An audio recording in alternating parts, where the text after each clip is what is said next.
दो कु साल बाद घरों जाना पिया बाहर सी। चंडीगढ़ विच मेरा एक सैमीनार सी। घूमदा सी फिरदा मैं जिदे एतबार सी। पार्क च बैठा बाबा पढ़ी जांदा अखबार सी। चेते आ गई मैनू एक गल पुरानी सी। शक्ल तां इह लगदी ए जिवें जानी पहचानी सी। चिट्टे कपड़े पाए सोहनी बन्नी दस्तार सी।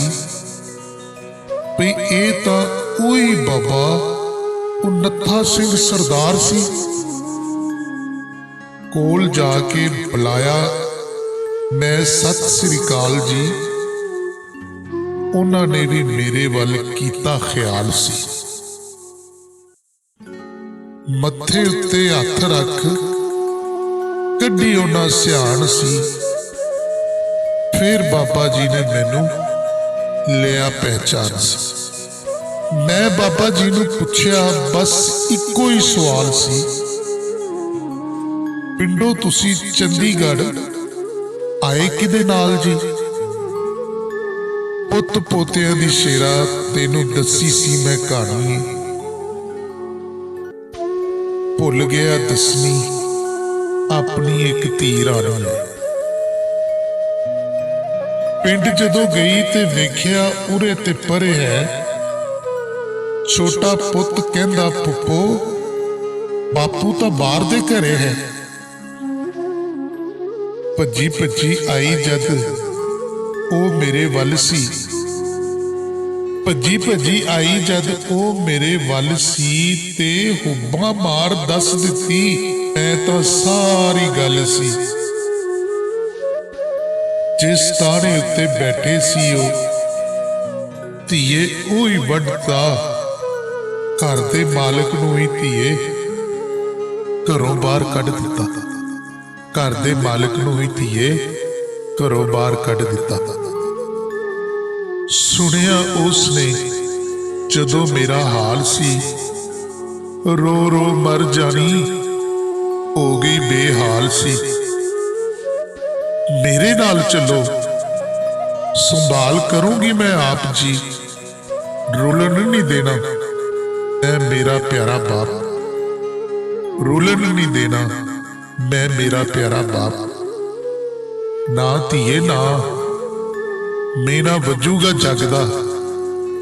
धी दे घर रहिंदा मैं चंगा नहीं लगदा। मेरे चाह पूरे कीते बापू तुसी हर रुत जी।